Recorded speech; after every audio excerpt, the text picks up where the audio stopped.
Fire Kings is an archetype comprised of fire attribute winged beast and beast warriors released in a structure deck back in 2013. Their main gimmick is that they all have effects that trigger when they are destroyed by card effects and sometimes battle. They can take advantage of many generic support cards for their fire attribute, beast warrior typing, and destruction synergy. I've been playing Fire Kings for quite a while now. I started playing YuGiOh again back in 2017 after not playing since I was a kid, and Fire King Dinosaur was the first deck that I homebrewed to get me started. This is an archetype that Konami has kind of forgotten about, receiving only one support card in recent memory back in Circuit Break in 2017. Much like their fiery friends the Volcanics, this is a deck that with just a bit of support could come back in a big way. But if you want to play the deck yourself, the core can be picked up for very cheap, and some of the variants I'll show you today can be very budget friendly if you're also a new player. You can see here, basically none of the cards in Archetype are more than a couple of dollars. So I'm going to try to make this a full comprehensive guide on the archetype, going over the main archetypal cards, external support, and various playstyles that you can play to adapt into any strategy and any meta. Starting with the main archetype cards, first up is Fire King High Avatar Garunix.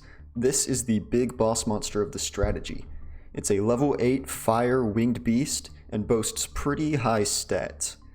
Its main effect is that when it's destroyed by a card effect, it will summon itself back during the next standby phase, and when it does, it will destroy all monsters on the field other than itself. There are many ways to trigger this in Archetype as well as with supporting cards. When it's destroyed by battle though, you can special summon any Fire King from your deck except itself. So no matter what, this card will be floating into another body, no matter how it's destroyed. A favorite interaction of mine is that Garunix is not once per turn, meaning if you have two Garunixes that were destroyed by card effects, the first will come back and board wipe, then the second will come back immediately afterward and destroy the first, creating an infinite loop of sorts that wipes the field over and over again every turn if it goes uninterrupted. You need to be particularly careful against cards that have non-destructive removal when you play this deck.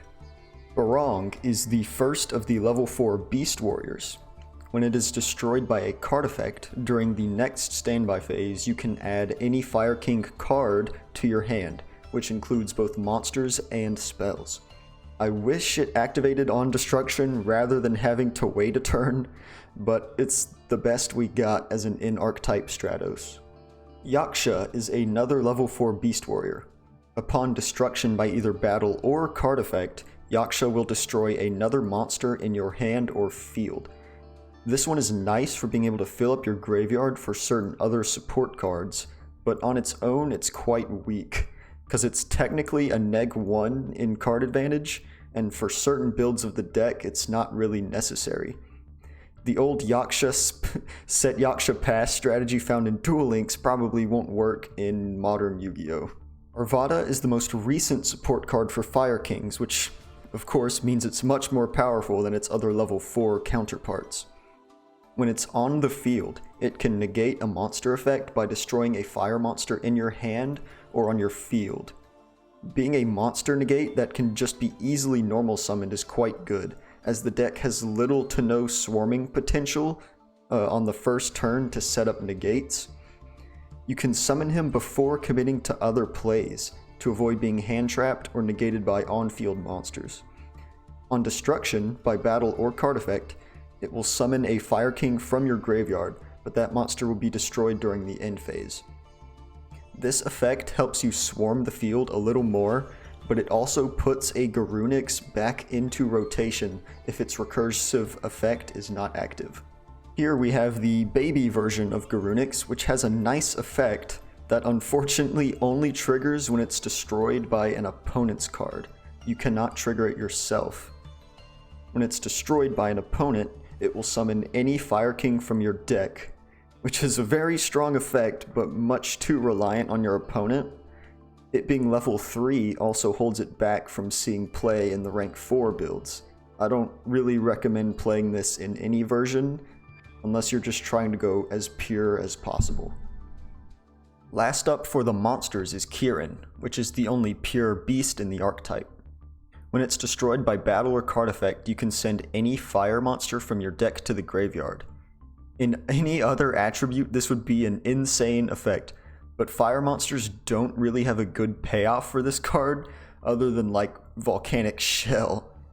This might be playable if Blaster ever comes off the ban list, and this card has high future potential if Konami decides to stop hating fire monsters and give us some good generic support. The first spell in the deck is Fire King Island, which is the heart and soul of the deck.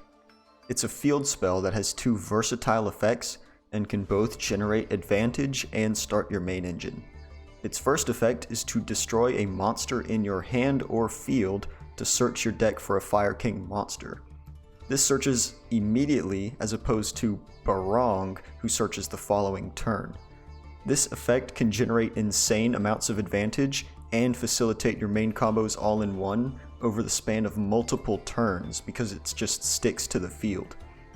Its second effect is to summon a fire-winged beast from your hand if you control no monsters, which is not only limited to Fire Kings, keep that in mind. This card has two good effects, but comes at the downside that if it's removed from the field in any way, like sent to graveyard or banished, it will destroy all monsters you control. This can be used strategically though, if you want to destroy a Garunix on field to set up a board wipe next turn. You can just slap a Fire King Island on top of this one, which will trigger the one that was sent to grave.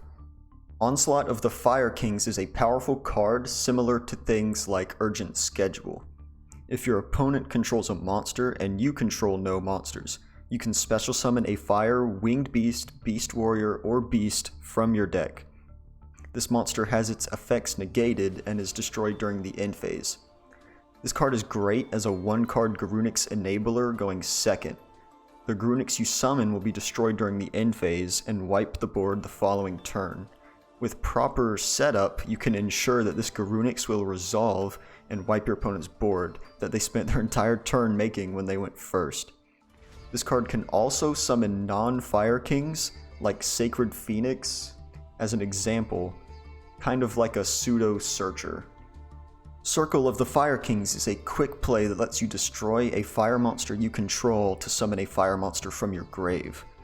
This card is great and has niche interactions for setting up OTKs during the battle phase, or allowing your Arvada or Garunix to dodge hand traps like Effect Veiler or Infinite Impermanence so that their effects can resolve. You can play this at your own taste. And that wraps it up for the main archetype cards. It really isn't a lot, so please Konami, give us some more soon. In the meantime, I'll tell you about some other main supporting cards that have great synergy with the archetype. Probably the best external support card is True King Agnimazud. This is the Fire Attribute Fire King monster, and if you play Duel Links, you'll know how powerful this card can be when combined with the Fire Kings. In the TCG though, non-targeting and non-destructive removal are very important to have access to in a non-meta strategy, and this card offers both of those things in one.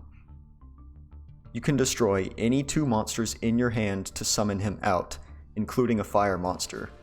Then, as part of the same effect, if both destroyed monsters were fire, you can banish 1 card your opponent's field or graveyard. This effect can out pretty much any monster that isn't unaffected by card effects. Keep in mind that all of these effects don't have a cost, and it all resolves as part of the same effect that activated in hand. So, your opponent won't be able to use any effect that negates an on-field monster like an Imperm or a Veiler. Also, people not familiar with the card may not catch all these things happen at the same time, and they might let it resolve when you declare your activation. This card is very strong, and you should probably play it in just about any version of the deck. Volcanic Shell is my favorite little tech option for this deck. So much so that I bought 3 ultimate rare copies only for Fire Kings, not even for Volcanics. The purpose of this card in the deck is to be used as fodder for your destruction effects that self-replaces itself twice in one duel. So if you destroy it with a Fire King Island or an Agnimazud, it will replace itself so you have more fodder for your effects on the same turn or as follow-up for next turn. This is particularly nice as the main self-replacer in Barong takes until next turn to fully replace itself, but Volcanic Shell gives you that advantage back instantly. It's also a funny normal summon to go into Link Kuriboh going first so you don't die from attacks, or a Relinquished Anima going second to suck up your opponent's monsters or one of your own kaijus that you summoned to your opponent's field. It's really only good in the slower, more control versions of the deck. I wouldn't recommend it in the aggressive versions. Lava Golem is a very strong board breaker that also happens to be a fire monster to synergize with the rest of your strategy. This card is very powerful in monster-heavy combo formats, which we happen to be in at the time of making this video. Just don't forget that you can't normal summon the turn you use it, and if you don't need it, you can also just destroy it in your hand with a Fire King Island to search for something else. This card plus Fire King Onslaught is one of my favorite going second combos that almost guarantees a complete board wipe. Much like Lava Golem, Dogoron is used to remove problematic monsters from your opponent's board. He's the only fire attribute kaiju we have at the moment. It only removes a single monster as opposed to Lava Golem who removes 2, but you can still normal summon the turn you use it, so you can go into a Relinquished Anima to steal it back, or make any other plays you want to make much more freely. In general, this one can be much more useful against control decks that sit on singular monsters like Sky Striker or Guru control. Nine-Tailed Fox is a card that I used to enjoy playing in the more aggressive style decks before I switched to a more control-y version. When it's destroyed by a card effect, it will summon 2 fire tokens to your side of the field.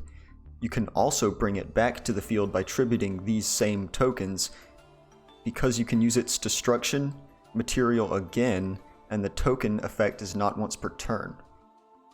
This card is great for setting up link climbs and pushing out for big damage, but if you don't draw any destruction enablers, it kind of sits dead in your hand. You can run this guy in more aggressive styles to your own preference. Sacred Phoenix of Nephthys is kind of the beta version of the Fire Kings, who's still kind of decent these days, but has a critical drawback. If it's destroyed by a card effect, its effect to reborn and wipe spell cards doesn't happen until your next standby phase, meaning you have to completely fade your opponent's entire turn before you see the benefit of destroying it. You will also destroy your own Fire King Island if you have it, and Fire King Island will then destroy all of your own monsters in the process. I was really hoping the Nephthys support years ago would have given us a better, more modern retrain of this card that was more similar to Garunix, but unfortunately we didn't. You're better off just running Harpy's Feather Duster as a one-of instead of running this as a one-of. Coach Soldier Wolfbark fits nicely into the aggressive style decks. It allows you to bring back a level 4 Fire Beast Warrior from your graveyard, which the entire point of the aggressive decks is to put so much of them in the graveyard anyway. He helps with the spam ability and damage output of the deck. Rekindling is the heart and soul of the aggro and combo strategies, because it just so happens that all of the level 4 Fire Kings have 200 defense. So, you can use your many destruction effects to fill up the graveyard with your level 4s, then bring them all back with Rekindling to make a huge tempo swing, whether that be spamming out rank 4s or going into link plays. This card is fantastic, but the only downside is that you have to draw it, as it has no searcher. And if you're playing an aggro strategy, you may not have the tools necessary to slow down the game long enough to draw into it. Now the version of the deck that plays this card at 3 copies, I haven't played it that much, so I can't give too much advice on how to play it, but I will show you some example deck lists from other people who play this a lot. Fire Formation Tenki. It searches your level 4 Beast Warrior Fire Kings. That's it. Dragonic Diagram is another good field spell for the deck, because similar to Fire King Island, it lets you destroy a card in your hand or field to add a true king from your deck to your hand, which of course is the Agnimazud. Just be careful that if you play this on top of a Fire King Island, your Fire King Island will wipe your board. So if you have both in hand, you probably want to use this one first. Torrential Tribute is a classic card that also happens to be one of the best control tools for this deck. Trap card board wipes are very effective right now, and this card also benefits you by triggering your own destruction effects, while also wiping your opponent's board. It gives your opponent even more board wipes to worry about, rather than just Garunix. You can play this card in pretty much any version of the deck and it'll be good. Needle Sealing, also another card very similar that also fits in just fine. High Tide on Fire Island is technically a support card for the deck. I mean, it has Garunix in the artwork. I mean, what more do you want? Unfortunately, it sucks. It requires you to control a level 7 or higher fire just to activate it in the first place, and the fire effect is to destroy a monster on the field and then discard a card to the graveyard. If you want spot removal, just play Dogmatica Punishment or Paleo Dinomischus. Those cards are infinitely better than this. One of the best rank 4s for the deck is Tiger King. He requires 2 level 4 Beast Warriors to make, and when he's summoned, if you haven't used your Tenki yet, he can actually search it so you can add even more Fire Kings to your hand. And if you go second, you can once per turn detach a material, negate the effects of all face-up effect monsters on the field.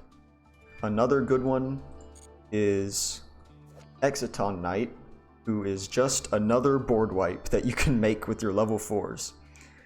So if you're rekindling and you really need a board wipe, this is your guy. Now there's plenty other generic support that you can play in the deck, but these that I showed you here I think are the best ones.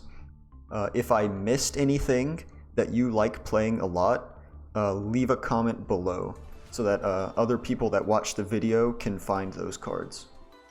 Next, we're going to talk about different playstyles for the deck. Alright, now we are in the more playstyle oriented part of the guide. So here is my preferred version to play the deck that I kind of came up with myself and have seen a good bit of success with. This is a blind second control strategy. Now, blind second control strategies aren't anything new. We've had these before, the most popular that you probably know being Sky Striker. Or Sky Striker, it goes second, it breaks boards with all of its really good spells, and then just kind of keeps generating advantage to stall out the game. And that's exactly what this deck does. Except instead of poking with small little spells like Afterburner and Widow Anchor, this deck has board wipes and kaijus and lava golems. So this deck is really strong in monster heavy combo formats, which we're kind of in right now. Everybody's doing DPE scythe stuff, everybody's doing Auroradon combo lines. You know, it's just monster combo everywhere. So in a deck where you play Torrential Tributes and board wipes like Garunix, the goal of the deck is to just wipe your opponent's board as best as you can, playing through their interruptions. By that point, they probably don't have any kind of recovery, so you should be good from there. So you'll notice we're playing a lot of board breakers. Triple Dogoron. This outs the really annoying things like you can just tribute over a DPE if they haven't popped it to destroy Scythe. You can run it over a Baron or a Borreload Savage. And Lava Golem, kind of the same thing, but it removes 2 cards instead of 1. And of course, Agnimazud, if he resolves, he non-target banishes stuff. So right off the bat here, we have 12 just really big board breakers right off the bat. Now for the level 4s, I'm playing 3 Arvada and 2 Barong. I'm not playing Yaksha, the other level 4, because it loses too much advantage and it doesn't really help me advance the board state. So it's just kind of not good in this version. You'll also notice I'm not playing Rekindling, so I have no reason to just fill up the graveyard and spam the board back. This deck's also particularly strong because it doesn't need the extra deck, which is really great right now when every deck is running Scythe. So if they Scythe you, you're just kind of like, whatever, Lava Golem. And for that reason, we have triple Extravagance, because you don't really care about any of these other than Link Kuriboh and Anima, specifically just for Shell. We're running 3 Ash because Ash is really good and it's also a fire, so if you draw multiple Ashes, you can use it as material for your Agnimazud to just banish something. And since it's blind second, we have triple Onslaught because this thing's just really good at either baiting out a negate, or if you, like I said earlier, you can just Lava Golem, and if Lava Golem removes all of their interaction from the board, Onslaught just summons a Garunix for free, which will then come back and wipe the board, and then you can just kind of sit on all of your advantage. Terraforming, Called by the Grave because we're playing a rogue deck and we lose to any kind of hand trap. So Terraforming for our 4 field spells, which is the Diagram and the Island, and then we have 3 Torrential and 2 Strike. For the extra deck, again, it's not too important. The Link Kuriboh and Anima are useful when you get your shells. The Hita helps you link climb into access code if your opponent has an Ash in grave or something. And then just a couple of rank 4s. I've already explained these 2, but Light Dragon Adagnister. If a monster you control be destroyed by a card effect, detach a material from this card instead. So you can use this to protect itself and your other monsters from your board wipes, like Torrentials and Garunix. And you can also detach material to destroy a face-up monster your opponent controls, equal to the number of Adagnisters you control, which is just 1, which is himself. So overall, I like playing this deck in the monster-heavy combo formats, because you just have so many options to break boards. Drawing any of these top 9 cards here either completely removes all of your opponent's monsters, or just banishes them. I really like this deck. You break boards going second. You use Barong, Shell, Diagram, Island, Extrav to just load up on cards. Like, this deck hardly ever runs out of material for your effects. Blind second decks are super great because if you lose the die roll, you don't care, and if you win the die roll, you can just choose to go second. So that's about all I have to say about this one. Now, on the opposite side of the spectrum, as opposed to a control strategy, here is a much more fast-paced, aggressive version of the deck. So this deck is kind of a Rekindling turbo. So Rekindling, like I explained before, summon as many fire from your graveyard with 200 defense, banish them during the end phase. So all of your level 4 Fire Kings all have 200 defense. So you really want to just kind of flood the graveyard with these things and just bring them all back at once for a huge tempo swing. so you can go into your extra deck. So we have the Enigmuzad. As I mentioned before, this is standard in pretty much every version of the deck. He also fills up your graveyard for Rekindling, so this card by itself just puts 2 of your level 4s in grave already. And here's an interesting little tech in Miriam. So this card is also searchable off of the Dragonic Diagram. When it's destroyed, you can add a Nondwin Worm from your deck to grave. So if you use this as destruction material, you can actually add back a Enigmuzad from your graveyard. It also helps being just another True Draco name to search and push for a lot of damage. And I believe the person who gave me this deck all out of ideas from the Fire King Discord server. He also put in the Phantom Fortress Inther Blathnir, which without VFD I guess is kind of just the best rank 9 to go into.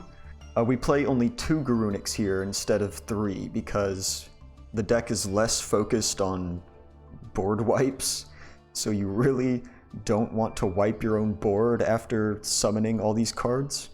And then we just completely max out on the level 4s here, so 3 Arvada, 3 Barong, and this version actually does play the Yaksha because you want to put the cards in the grave.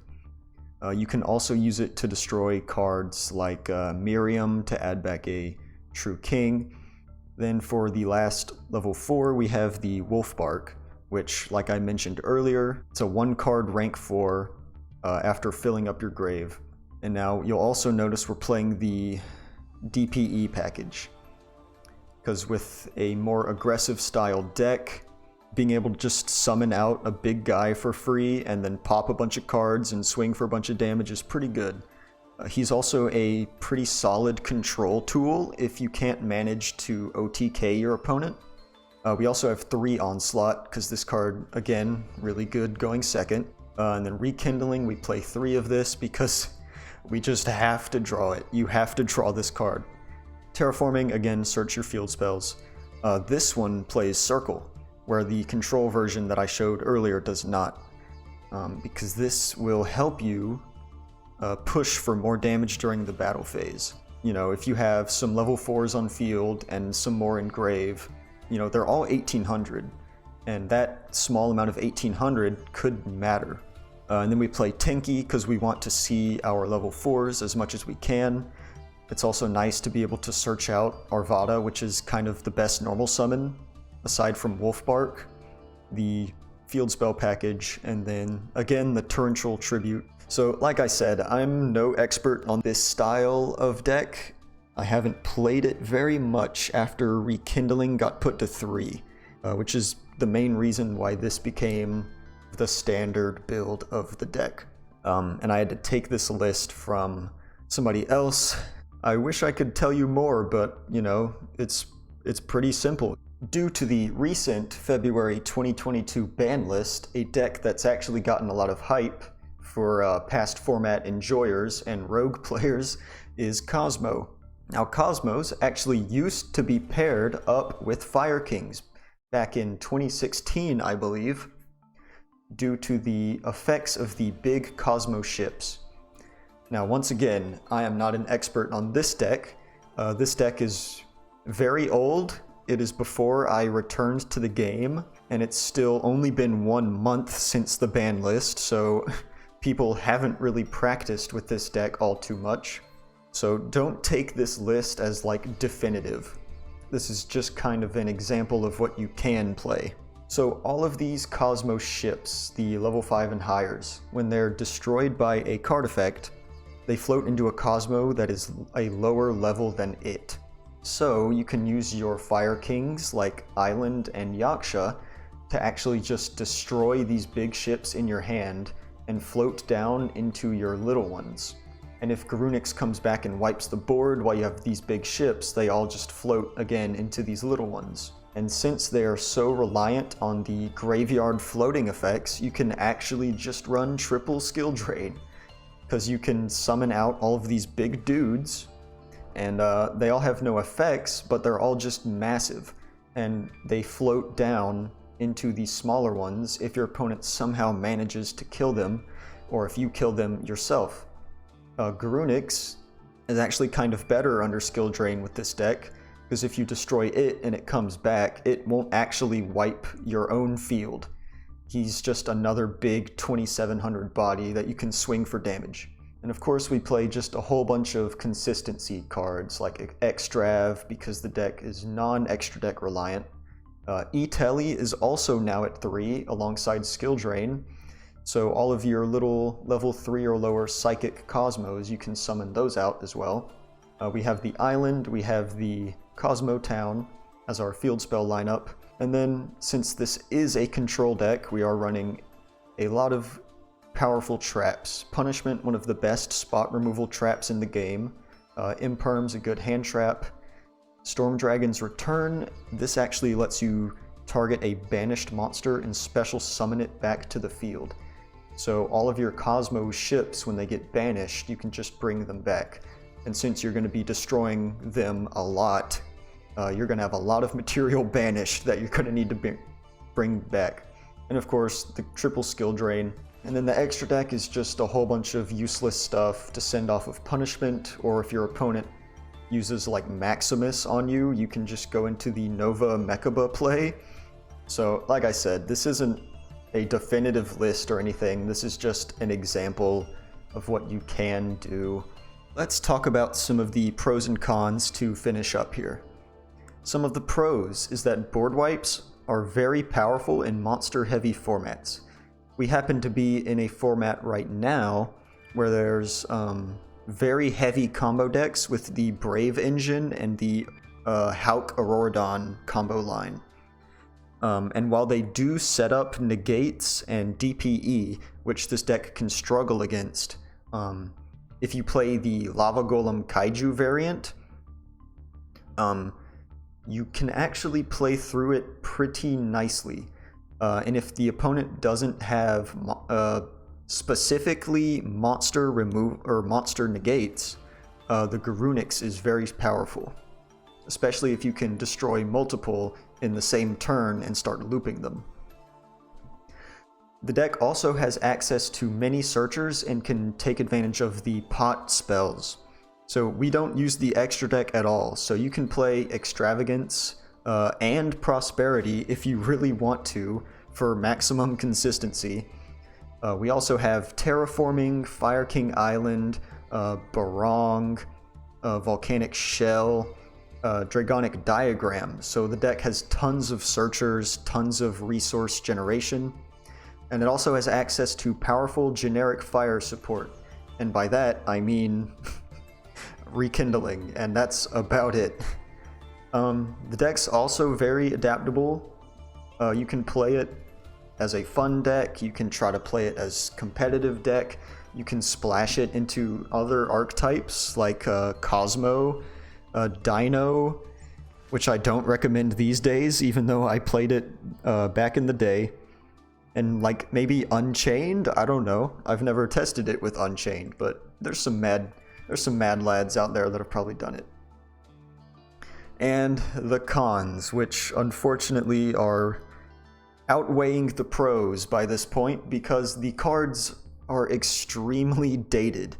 Like I said, these cards came out in a structure deck in 2013, 9 years ago, and the last wave of support was one card, one singular card in 2017. The deck is also very weak against spells and traps. The board wipes, they're only monster board wipes. Sacred Phoenix of Nephthys, while it is a good card in the deck, it's just too slow to keep up with modern Yu-Gi-Oh! The deck loses to just a few disruptions. It's also weak to non-destructive removal, which in modern Yu-Gi-Oh! Is very common. We have bounces, we have banishes, we have monster negates, just running rampant everywhere. The deck loses hard to those. And Generic's fire support is just extremely lacking these days. Wind has gotten a ton of support lately. Just yesterday, Konami revealed a Earth Fairy archetype for Earth decks. Water has always been one of the stronger of the elemental types, and of course Light and Dark is just always the best. So Fire as an attribute is just overall very weak right now, probably the weakest in the game. And I really hope Konami recognizes this and gives all these fire decks something new to work with. And that will about wrap up this guide. I tried to cover as much as I could. This is so far the biggest video that I've made. I've had to do a ton of research. I've had to write a very long script for all of these cards and some of these decks. And for such an old deck, there's not really a whole lot of meta discussion that I can give you, because a lot of the cards, they're just very simple. They're very dated, but I love this deck. I've played it for about 5 years now in many different forms, mainly the going second control version, which I think is a whole lot of fun. So if you enjoyed this kind of guide, please consider subscribing and liking this video. And if there's anything you want to see another guide on, feel free to leave a comment. This was a huge video for me. I've wanted to make a video like this for a long time now, and I finally got around to it. So I would really appreciate some support from all of you guys if you made it this far. So thank you for watching, and I'll see you next time.